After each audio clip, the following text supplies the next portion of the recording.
এই ଦୁଇଟି ନାମ ଯୁଗ ଯୁଗ ଧରି ଉତପ୍ରୋତ ଭାବେ ଜଡ଼ିତ। ଜୀବକୁ ଦିବ୍ୟ ପ୍ରେମରେ ବିହ୍ୱଳ କରେ, ତାକୁ ଶାଶ୍ୱତ ସନ୍ତୋଷ ପ୍ରଦାନ କରେ। ଭକ୍ତିରସ ମନକୁ କାମନା ବାସନାରୁ ଦୂରେଇ ନିଏ, ଭକ୍ତକୁ ବ୍ରହ୍ମାନନ୍ଦଙ୍କ ପାଖରେ ପହଞ୍ଚାଇ ଦିଏ, ମଣିଷକୁ ଦିବ୍ୟ ପୁରୁଷରେ ପରିଣତ କରିଦିଏ। କେବଳ ଈଶ୍ୱର ଆଶ୍ରିତ ହୋଇ ରହିବାକୁ ଭକ୍ତି କୁହାଯାଏ। ଭକ୍ତିର ସ୍ରୋତ ନଦୀର ସ୍ରୋତ ପରି, ଗୋଟିଏ ପାତ୍ରରୁ ଅନ୍ୟ ଗୋଟିଏ ପାତ୍ରକୁ ତେଲ ଢାଳିବା ବେଳେ ତୈଳ ସ୍ରୋତର ବିରାମର ଅବକାଶ ରହେ ନାହିଁ। ଭକ୍ତିର ସ୍ରୋତ ଠିକ୍ ସେହିପରି ଅବିରାମ। ଲୌହ ଛୁଞ୍ଚିର ଯେପରି ଚୁମ୍ବକ ଆଡ଼କୁ ଆକର୍ଷଣ ରହିଛି, ସେହିପରି ଆକର୍ଷଣଟି ହେଉଛି ସ୍ୱୟଂ ଭଗବାନ ଶ୍ରୀ ଜଗନ୍ନାଥ ପୁରୁଷୋତ୍ତମ କ୍ଷେତ୍ରରେ ଆବିର୍ଭୂତ ହୋଇ ସ୍ୱର୍ଗୀୟ ଲୀଳା ପ୍ରକଟ କରୁଛନ୍ତି। ମହାପ୍ରଭୁ ତାଙ୍କର କୃପା କଣିକା ବିତରଣ କରି ରାଜା ପ୍ରଜା, ପାପୀ ତପୀ, ଧନୀ ଦରିଦ୍ର, ସାନ ବଡ଼, ଉଚ୍ଚ ନୀଚ ସମସ୍ତଙ୍କୁ ସମକକ୍ଷରେ ଦେଖି ଆସୁଛନ୍ତି। ପ୍ରକୃତରେ ଭକ୍ତକୁ ସ୍ୱଦେହରେ ଦର୍ଶନ ଦେଇଥାନ୍ତି ଓ ପାପୀ, ନାସ୍ତିକ ଓ ସାଧାରଣ ଚକ୍ଷୁକୁ ତାଙ୍କର ବାହ୍ୟ ରୂପ ଦେଖାଇଥାନ୍ତି ପ୍ରଭୁ ଜଗନ୍ନାଥ। ଏଇଭଳି ଜଣେ ଅନନ୍ୟ ଭକ୍ତ ଥିଲେ ମନେଇ ସାହୁ। ଶ୍ରୀକ୍ଷେତ୍ରର ଅନତି ଦୂରରେ ପୁଣ୍ୟତୟା ଭାର୍ଗବୀ ନଦୀ କୂଳର ଶସ୍ୟଶ୍ୟାମଳା ପରିପୂର୍ଣ୍ଣ ଗ୍ରାମଟି ହେଉଛି କାଣ୍ଡଗୋଦା। ପୁରୀ ବ୍ରହ୍ମଗିରି ରାସ୍ତାରେ ହେଉ ଅବା ପୁରୀ ଚନ୍ଦନପୁର ଦେଇ ସୁକୋଲ ରାସ୍ତାରେ ଗଲେ ଏହି ଗ୍ରାମ ପଡ଼ିଥାଏ। ଏହି ଗ୍ରାମରେ 1492 ମସିହା ପବିତ୍ର ମକର ସଂକ୍ରାନ୍ତି ଦିନ ମାତା ପଦ୍ମାବତୀଙ୍କ ଗର୍ଭରୁ ଜନ୍ମ ହୋଇଥିଲେ ମହାପ୍ରଭୁ ଜଗନ୍ନାଥଙ୍କର ପରମ ଭକ୍ତ ମନେଇ ସାହୁ। ପିତା ପଞ୍ଚାନନ ଥିଲେ ଜଣେ ଚାଷୀ, କିନ୍ତୁ ପତିତ ପାବନ ଶ୍ରୀ ଜଗନ୍ନାଥଙ୍କୁ ସେ ବାପା, ମା, ବନ୍ଧୁ, ସଖା ସହୋଦର ହିସାବରେ ଗ୍ରହଣ କରି ତାଙ୍କର ଜୀବନକୁ ସମର୍ପିତ କରିଥିଲେ। ଜଗନ୍ନାଥଙ୍କ ଲୀଳା ଯେଉଁଠି ଆଲୋଚନା ହୁଏ, ସେ ସମସ୍ତ କାମଧନ୍ଦା ଛାଡ଼ି ଦେଇ ସେଇଠି ବସି ଶୁଣୁଥିଲେ। ତାଙ୍କ ଆରାଧ୍ୟ ପ୍ରଭୁ କାଳିଆ ଠାକୁରଙ୍କ କଥା ଶୁଣିବା ପାଇଁ ସେ ମାଛ ବିକି ଯାହା ରୋଜଗାର କରୁଥିଲେ, ଅଧାରୁ ଅଧିକ ଅତିଥି ଓ ଦୁଃଖୀରଙ୍କୀଙ୍କ ପାଇଁ ଖର୍ଚ୍ଚ କରି ଦଉଥିଲେ। ଲୀଳା ମାହାତ୍ମ୍ୟ ଯାହା ଶୁଣୁଥିଲେ, ଅନ୍ୟମାନଙ୍କ ଆଗରେ ଭକ୍ତିର ସହିତ ବଖାଣୁଥିଲେ। ଶୟନେ ସପନେ ଜାଗରଣେ କେବଳ ଶ୍ରୀ ଜଗନ୍ନାଥଙ୍କର ଦିବ୍ୟ ରୂପକୁ ଘୋଷି ହେଉଥିଲେ। ଯେତେ ବଡ଼ ଅପରାଧ କରିଥିଲେ ମଧ୍ୟ ଯଦି ଶ୍ରୀ ଜଗନ୍ନାଥଙ୍କ ନାମ ଉଚ୍ଚାରଣ କରିଦେବେ, ତାର ସବୁ ପାପରୁ ମୁକ୍ତି ହୋଇଯିବ ବୋଲି ସେ ଯୁକ୍ତି କରୁଥିଲେ। ସେ ସବୁବେଳେ ଗୁଣି ହେଉଥିଲେ, ଜୟତୁ ଜଗନ୍ନାଥ ସର୍ବବିଶ୍ୱବାସ, ଜୟତୁ ହି ଜଗନ୍ନାଥ କରୁଣା ପ୍ରକାଶ। ସେ ସଦାସର୍ବଦା ଜଗନ୍ନାଥଙ୍କୁ ବିଶ୍ୱନିୟନ୍ତା ବୋଲି ଚିନ୍ତା କରୁଥିଲେ ଏବଂ ତାଙ୍କର ପରମ ଆତ୍ମୀୟ ବୋଲି ବିବେଚନା କରୁଥିଲେ। ଭକ୍ତ ମନେଇ ସାହୁ ପଞ୍ଚସଖାଙ୍କ ଭଳି ଷୋଡ଼ଶ ଶତାବ୍ଦୀରେ ଆଧ୍ୟାତ୍ମିକ ଆନ୍ଦୋଳନର ଏକ ଅଂଶ ହିସାବରେ ସାମିଲ ହୋଇଥିଲେ। ଯେମିତି ଜଗନ୍ନାଥ ହିଁ ତାଙ୍କର ହୃଦୟର ଚନ୍ଦନ। ତାଙ୍କ ଗାଁ କାଣ୍ଡଗୋଦାରୁ ନୀଳାଚଳ କ୍ଷେତ୍ର ବେଶ କିଛି ଦୂର। ସେ ପ୍ରତିଦିନ ଜଗନ୍ନାଥଙ୍କ ଦର୍ଶନ ନ କରିଲେ ଅନ୍ନ ଜଳ ଛୁଁ ନଥିଲେ। ଶ୍ରୀ ଶ୍ରୀ ଜଗନ୍ନାଥ ମହାପ୍ରଭୁଙ୍କ ଦ୍ୱାରା ସ୍ୱପ୍ନାଦିଷ୍ଟ ହୋଇ ଭକ୍ତ ଚୂଡ଼ାମଣି ଶ୍ରୀ ଜଗନ୍ନାଥ ଦାସ ବ୍ୟାସକୃତ ସଂସ୍କୃତ ଭାଗବତକୁ ଓଡ଼ିଆରେ ନବାକ୍ଷରୀ ପଦରେ ରଚନା କରିଥିଲେ। ରଚନା ସରିଗଲା ପରେ ମହାପ୍ରଭୁଙ୍କ ଉଦ୍ଦେଶ୍ୟରେ ସମର୍ପଣ କରିବା ପାଇଁ ମନେ ମନେ ନିର୍ଣ୍ଣୟ କଲେ। ଦିନେ ରାତିରେ ବଳିଆର ଭୁଜ ସ୍ୱପ୍ନରେ ଅତିବଡୀଙ୍କୁ କହିଲେ, ବ୍ରହ୍ମଗିରି ପ୍ରାଙ୍ଗଣରେ ଭାର୍ଗବୀ ନଦୀ କୂଳରେ ଅବସ୍ଥିତ କାଣ୍ଡଗୋଦା ଗ୍ରାମରେ ମୋର ଜଣେ ପରମ ଭକ୍ତ ଅଛନ୍ତି। ନାମ ତାଙ୍କର ମନେଇ ସାହୁ। ତାଙ୍କୁ ତୁମେ ଥରେ ତୁମର ଭାଗବତ ଶୁଣାଇ ଅନୁମୋଦନ କରାଇ ଆଣ, ତାପରେ ମୋ ପାଖରେ ସମର୍ପଣ କରିବ। ସ୍ୱପ୍ନରେ କିଛି ଯଥାର୍ଥତା ଅଛି ବୋଲି ଚିନ୍ତା କରି ସବୁ ସେଇ କାଳିଆର ଇଚ୍ଛା ବୋଲି ନିର୍ଣ୍ଣୟ ନେଇ ଧାଇଁଲେ ଶ୍ରୀକ୍ଷେତ୍ରରୁ କାଣ୍ଡଗୋଦା ଶ୍ରୀ ଜଗନ୍ନାଥ ଦାସ। ସେ ଯାଇ ପହଞ୍ଚିଲା ବେଳକୁ ମନେଇ ହଳ ନେଇ ବିଲକୁ ଯାଇଥିଲେ। ଅଣ୍ଟିରେ ଅଣ୍ଟିଏ ମାଛ ନେଇ ଘରକୁ ଫେରିବା ବାଟରେ ଅତିବଡୀ ଜଗନ୍ନାଥ ଦାସଙ୍କ ସହିତ ଭେଟ ହୋଇଥିଲା। ତାଙ୍କର ହାବଭାବ ଚାଲିଚଳନ ଦେଖି ଜଗନ୍ନାଥ ଦାସଙ୍କୁ ଟିକେ ବିଚଳିତ ଲାଗିଲା। ଭାବିଲେ କାଳିଆ ଠାକୁର ତାଙ୍କୁ ଠକି ଦେଲେ। ସେଦିନ ରାତିରେ ପୁଣି ଦାରୁବ୍ରହ୍ମ ଠାକୁର ଅତିବଡୀଙ୍କୁ ସ୍ୱପ୍ନରେ ଦେଖାଇଲେ ଓ କହିଲେ, ଦାସେ, ମନେଇ ସାହୁଙ୍କ ସାଂସାରିକ କର୍ମକୁ ଦେଖି ତାଙ୍କୁ ନ୍ୟୁନ ମନେ କରିବା ଠିକ୍ ନୁହେଁ। କାଲି ପୁଣି ଥରେ ଯାଇ ମୋ କହିବା ପ୍ରକାରେ କାର୍ଯ୍ୟ କର।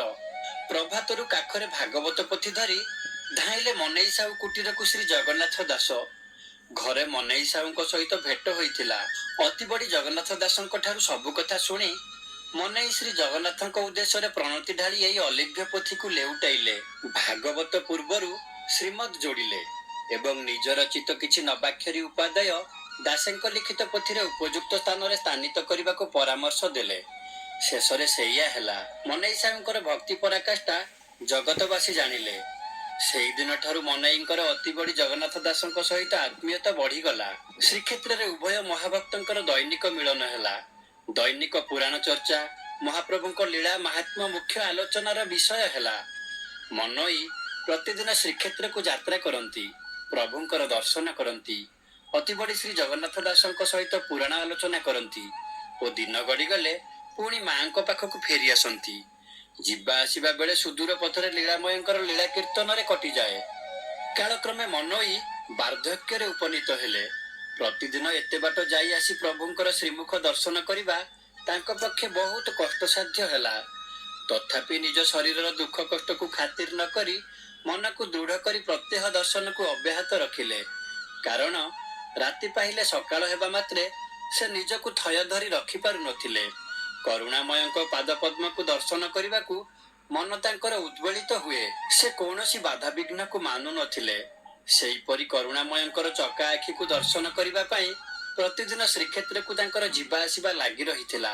ଥରେ ସେ ଶ୍ରୀକ୍ଷେତ୍ରକୁ ଯାଉଥିବା ବେଳେ ପିଳିପିଳା ଗାଁ ପାଖ ଏକ ପୋଖରୀ ଦାଢ଼ରେ ଗୋଟିଏ ବଡ଼ ଧଳା ବଗ ମାଛ ଖାଇଲା ବେଳେ ଗୋଟିଏ କଣ୍ଟିଆ ମାଛର କଣ୍ଟା ବଗ ତଣ୍ଟିରେ ଏପରି ଭାବରେ ଲାଗି ଯାଇଥିଲା ଯେ ବାହାରକୁ ଆଉ ବାହାରୁ ନଥିଲା। ବଗଟି ବହୁତ କଷ୍ଟ ପାଉଥିଲା, ବହୁ ଯନ୍ତ୍ରଣା ଅନୁଭବ କରୁଥିଲା। ତଣ୍ଟିରୁ ମାଛର କଣ୍ଟା ବାହାର କରିବା ପାଇଁ ତାର ସମସ୍ତ ଉଦ୍ୟମ ବ୍ୟର୍ଥ ହେଉଥିଲା। ତା ଆଖିରୁ ଅବିରାମ ଗତିରେ ଲୋତକ ଝରୁଥିଲା। ବଗଟି ଏପରି ଭାବରେ ଛଟପଟ ହେଉଥିଲା ଯେ କେହି ଥୟ ଧରି ରହିପାରିବେ ନାହିଁ। ହଠାତ୍ ତା ପାଖରେ ଭକ୍ତ ମଉଡ଼ମଣି ମନେଇ ସାହୁଙ୍କର ପାଦ ଅଟକିଗଲା।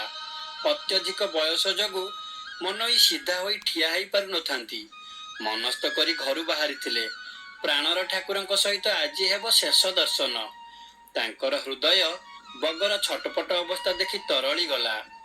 ବଗର ଦୁଃଖକୁ ନିଜ ଦୁଃଖ ଭାବେ ସାମିଲ କରି ସେ ବଗ ପାଟିରୁ କଣ୍ଟିଆ ମାଛଟିକୁ ବାହାର କରିବାକୁ ବହୁତ ଚେଷ୍ଟା କଲେ, କିନ୍ତୁ ପାରିଲେ ନାହିଁ। ସେ କଣ୍ଟା ବାହାର କରିପାରିଲେ ନାହିଁ କିମ୍ବା ବଗଟିକୁ ଅସହାୟ ଅବସ୍ଥାରେ ଛାଡ଼ି ଦେଇ ଚାଲିଯିବା ପାଇଁ ତାଙ୍କ ବିବେକ ବାଧା ଦେଲା। ମନେଇ ବିକଳରେ ମହାପ୍ରଭୁଙ୍କୁ ମଣିମା ମଣିମା ବୋଲି ବଡ଼ ପାଟିରେ ଡାକ ପକାଇଲେ। ଦିନ ଯାଇ ରାତି ହେଲା, ବଗଟି ସେହିପରି କଷ୍ଟ ପାଉଥିଲା। ମନେଇ ଅନ୍ଧାରରେ ତାକୁ ନିଜ କୋଳରେ ବସାଇ ସେମିତି ଆଉଁଶୁଥିଲେ। ପ୍ରଭୁଙ୍କ ଉଦ୍ଦେଶ୍ୟରେ ପ୍ରାର୍ଥନା କରୁ କରୁ ମନେଇଙ୍କ ଆଖିରୁ ଝରି ପଡ଼ିଲା 2 ଟୋପା ଲୁହ। ସମୟକ୍ରମେ ଆଖିର ଲୁହ ଶୁଖିଗଲା। ମନଇଙ୍କ ଆଖି କେତେବେଳେ ଲାଗିଯାଇଛି ଯେ ଜଣା ନାହିଁ। ଅନନ୍ୟ ଭକ୍ତର ଆକୁଳ ପ୍ରାର୍ଥନାକୁ ମହାପ୍ରଭୁ କେବେ ଏଡ଼େଇ ପାରିନାହାନ୍ତି। ଶ୍ରୀମନ୍ଦିରର ରତ୍ନସିଂହାସନ ଛାଡ଼ି ପହଞ୍ଚି ଯାଇଛନ୍ତି ମନେଇ ସାହୁ ପାଖରେ। ସେ ତ ଭକ୍ତ ବତ୍ସଳ, ଭାବର ଠାକୁର, ଭାବକୁ ନିକଟ ଅଭାବକୁ ଦୂର। ସେ ସଦା ସର୍ବଦା ଭକ୍ତର ଅଧୀନରେ, ସେଥିପାଇଁ ତ ସେ ସବୁ ବର ଦେଇ ଦିଅନ୍ତି। ସେ ଭକ୍ତର ପାଖେ ପାଖେ ରହିବାକୁ ଶ୍ରେୟ ମଣନ୍ତି। ଆଜି ସେଇ ଭକ୍ତିର ପରାକାଷ୍ଠା ଦେଖାଇବା ପାଇଁ ଭକ୍ତ ପାଖରେ ପହଞ୍ଚିଲେ ମହାପ୍ରଭୁ ଶ୍ରୀ ଜଗନ୍ନାଥ। ପ୍ରଭୁ ସ୍ୱପ୍ନରେ ମନେଇକୁ କହିଲେ, ତୁ ବଗକୁ ତୋ ନାମ ଓ ତୋ ଗାଁର ନାମ 3 ଥର କହିଦେ, ତୋ କାମ ହେଇଯିବ। ହଠାତ୍ ମନେଇ ଚେଇଁ ଉଠିଲେ। ମନ ତାଙ୍କର ଉତ୍ଫୁଲ୍ଲିତ ହୋଇ ଉଠିଲା। କାଳିଆର ନିର୍ଦ୍ଦେଶ ଅନୁସାରେ ବଗକୁ ଆଉଁସି ଦେଲେ ଏବଂ 3 ଥର କହିଲେ, କାଣ୍ଡଗୋଦା ମନେଇ ସାହୁ, ତଣ୍ଟିରୁ କଣ୍ଟା ଖସି ଯାଉ। ଏତିକି କହୁ କହୁ ତଣ୍ଟିରୁ ମାଛଟି ବାହାରିଗଲା।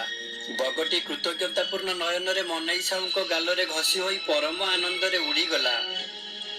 ମନେଇ ପ୍ରଭୁଙ୍କ ଉଦ୍ଦେଶ୍ୟରେ କେଇ ବୁନ୍ଦା ଲୋତକ ଗଡ଼ାଇ ବାହାରି ପଡ଼ିଲେ ଶ୍ରୀକ୍ଷେତ୍ର ଅଭିମୁଖେ। ଆଜି ବି ଯଦି କାହା ତଣ୍ଟିରେ କଣ୍ଟା ଅଟକି ଯାଏ, ଏହି ପଦଟି 3 ଥର ଉଚ୍ଚାରଣ କରି ତଣ୍ଟିକୁ ଆଉଁସି ଦେଲେ ନିଶ୍ଚିତ ଭାବରେ ଉପଶମ ପାଇବେ। କାରଣ ଭଗବାନଙ୍କର ଭକ୍ତ ଜରିଆରେ ସମଗ୍ର ଜୀବଜଗତକୁ ଏହା ହେଉଛି ଦିବ୍ୟ ଜ୍ଞାନ। ଏତିକିରେ ମନେଇ ସାହୁଙ୍କର ଅଚଳା ଭକ୍ତିର ଗାଥା ସରିନାହିଁ। ଆଶ୍ରିତ ବଗଟିକୁ ଉଦ୍ଧାର କରିସାରି ମହାପ୍ରଭୁଙ୍କ ଦର୍ଶନ କରିବାକୁ ଆସିଥିଲେ ମନେଇ ସାହୁ। ରତ୍ନସିଂହାସନ ଉପରେ ଚକା ପକାଇ ବସିଥିବା ଚକା ଆଖି ସହିତ ମିଳନ ହେଲା ମନେଇ ସାହୁଙ୍କର ଲୁହ ଭିଜା ଆଖିରେ। ମନେଇ କୋହଭରା କଣ୍ଠରେ ଠାକୁରଙ୍କୁ ଜଣାଇଲେ, ହେ ଦୀନବନ୍ଧୁ, ଆଉ ପାରିବି ନାହିଁ। ମୋ ଶରୀର ଏତେ ବାଟ ଆସିବାକୁ ଆଉ ବଳ ପାଉନାହିଁ। ମୁଁ ଆଜି ମନ ଭରି ତୁମ ରୂପଲାବଣ୍ୟକୁ ଦର୍ଶନ କରିବି। ଏହା ହେଉଛି ମୋର ଶେଷ ଦର୍ଶନ। ଆଉ ଜୀବନରେ ଭେଟ ହେବ କି ନାହିଁ ତାହା କେବଳ ତୁମକୁ ଜଣା।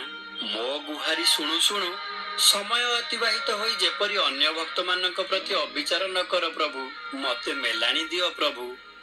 ଏତିକି କହି ଛୁଆଙ୍କ ପରି କଇଁ କଇଁ ହୋଇ କାନ୍ଦି ଉଠିଲେ ମନେଇ। କୋହକୁ ଆଉ ଅଟକାଇ ପାରୁନାହାନ୍ତି। ତାଙ୍କର ମନେ ହେଲା ସତେ ଯେପରି ତାଙ୍କର ଜୀବନ ବଲ୍ଲଭ ମହାପ୍ରଭୁ ଜଗନ୍ନାଥ ତାଙ୍କୁ ନିଜ ଆଡ଼କୁ ଆଉଜେଇ ନେଇ ମୁଣ୍ଡ ଆଉଁସି ଦେଇ କହୁଛନ୍ତି, ମନେଇ, ତୁ ମୋର ଅତି ପ୍ରିୟ। ମତେ ଦର୍ଶନ କରିବା ପାଇଁ ତୋର ଆଉ ଶ୍ରୀକ୍ଷେତ୍ରକୁ ଆସିବା ଦରକାର ନାହିଁ। ଆସନ୍ତାକାଲି ପ୍ରଭାତରେ ଭାର୍ଗବୀ ନଦୀ କୂଳରେ ତୋ ଗ୍ରାମ ନିକଟରେ ଦାରୁ ବ୍ରହ୍ମ ରୂପରେ ମୁଁ ଆବିର୍ଭୂତ ହେବି। ସେଇ ଦାରୁରେ ଦିଅଁ ଗଢ଼ି ପୂଜାର ବନ୍ଦୋବସ୍ତ କରିବୁ। ହଠାତ୍ ମନେଇ ଚେଇଁ ଉଠିଲେ। ଶରୀର ପୁଲକିତ ହୋଇ ଉଠିଲା। ଠାକୁରଙ୍କ ହସ ହସ ମୁହଁକୁ ଦେଖି ଧାଇଁଛନ୍ତି ଘରମୁହାଁ ହୋଇ। ପରଦିନ ସକାଳୁ ସବୁ ଗାଁ ଲୋକଙ୍କୁ ଏକାଠି କରି ଚାଲିଲେ ଭାର୍ଗବୀ ନଦୀ କୂଳକୁ। ସେଠାରେ ଦାରୁ ବ୍ରହ୍ମ ଭାସୁଥିବାର ଦେଖି ଭୋ ଭୋ ହୋଇ କାନ୍ଦି ଉଠିଲେ ମନେଇ। ମନେ ମନେ କହି ଉଠୁଛନ୍ତି, ଏ ଅକିଞ୍ଚନ ପ୍ରତି ଏତେ ଦୟା ପ୍ରଭୁ। ସମସ୍ତ ଗ୍ରାମବାସୀ ଏକାଠି ହୋଇ ଯେତେ ଚେଷ୍ଟା କଲେ ମଧ୍ୟ ଦାରୁକୁ ବୋହି ନେବା ତ ଦୂରର କଥା, ଦାରୁକୁ ନଦୀ କୂଳକୁ ଆଣିପାରିଲେ ନାହିଁ। ଦାରୁ ବ୍ରହ୍ମଙ୍କ ଓଜନ ଏତେ ବେଶୀ ହୋଇଥିଲା ଯେ ସମସ୍ତ ଗ୍ରାମବାସୀ ମିଶି ମଧ୍ୟ ପାର୍ଶ୍ୱ ପରିବର୍ତ୍ତନ କରିପାରିଲେ ନାହିଁ। ମାତ୍ର ଲୀଳାମୟଙ୍କ ଲୀଳା, ଦିବ୍ୟ ଲୀଳା, ଭକ୍ତଙ୍କ ଆକୁଳ ପ୍ରାର୍ଥନା ବ୍ୟର୍ଥ ଗଲା ନାହିଁ। ଆଶ୍ଚର୍ଯ୍ୟ ଘଟଣା ଘଟିଲା। ଭକ୍ତ ମନେଇ ଦାରୁ ବ୍ରହ୍ମଙ୍କୁ ଫୁଲ ପରି କାନ୍ଧରେ ଧରି ଧାଇଁଲେ ଗାଁ ଆଡ଼କୁ।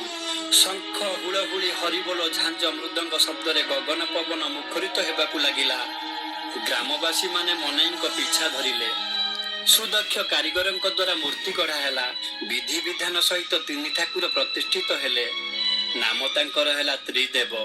ଆଜି ମଧ୍ୟ କାଣ୍ଡଗୋଦା ଗାଁରେ ତ୍ରିଦେବ ପୂଜା ପାଉଛନ୍ତି। ଠାକୁରଙ୍କ ସେବା ପୂଜା ପାଇଁ ରାଜା ପ୍ରତାପ ରୁଦ୍ର ଦେବଙ୍କ ଅମଳରୁ ଖଞ୍ଜା ଯାଇଥିବା 3 ବାଟି 3 ମାଣ ସମ୍ପତ୍ତି ଉପଯୋଗ ହୋଇ ଆସୁଛି। ମନେଇ ପବିତ୍ର ଦୋଳ ପୂର୍ଣ୍ଣିମା ତିଥିରେ ପରମ ଆରାଧ୍ୟ ଦେବତା ଜଗନ୍ନାଥଙ୍କୁ ସ୍ମରଣ କରି ଜଗନ୍ନାଥଙ୍କ ପରମଧାମକୁ ପ୍ରାପ୍ତ ହୋଇଥିଲେ। ତାଙ୍କର ଜନ୍ମ ପବିତ୍ର ମକର ସଂକ୍ରାନ୍ତି ଓ ତିରୋଧାନ ଦୋଳ ପୂର୍ଣ୍ଣିମାରେ ହୋଇଥିଲା। ଏବେ ମଧ୍ୟ ଭକ୍ତ ମନେଇ ସାହୁଙ୍କର ସ୍ମୃତି ରକ୍ଷା ପାଇଁ ପ୍ରତି ମକର ସଂକ୍ରାନ୍ତି ଦିନ ତାଙ୍କ ଜନ୍ମବାର୍ଷିକ ପାଳନ କରାଯାଇଥାଏ। ଧନ୍ୟ ଲୀଳାମୟ, ଧନ୍ୟ ତୁମର ଭକ୍ତ ପ୍ରେମ। ଏହା ଥିଲା ଭକ୍ତ ମନେଇ ସାହୁଙ୍କର କାହାଣୀ। ଆଶା କରେ କାହାଣୀଟି ଆପଣମାନଙ୍କ ମନକୁ ଛୁଇଁଥିବ। କାହାଣୀଟି ଭଲ ଲାଗିଥିଲେ ଲାଇକ୍ କରିବେ, ସାଙ୍ଗମାନଙ୍କୁ ସେୟାର କରିବେ। ଆଉ ଯଦି ଆମ ଚ୍ୟାନେଲକୁ ସବସ୍କ୍ରାଇବ୍ କରିନାହାନ୍ତି, ସବସ୍କ୍ରାଇବ୍ କରିବେ। ଆଉ ତଳେ କମେଣ୍ଟ ବକ୍ସକୁ ଯାଇ ଆପଣଙ୍କର ସୁଚିନ୍ତିତ ମତାମତ ଦେବାକୁ ଅନୁରୋଧ। ନମସ୍କାର। ଜୟ ଜଗନ୍ନାଥ।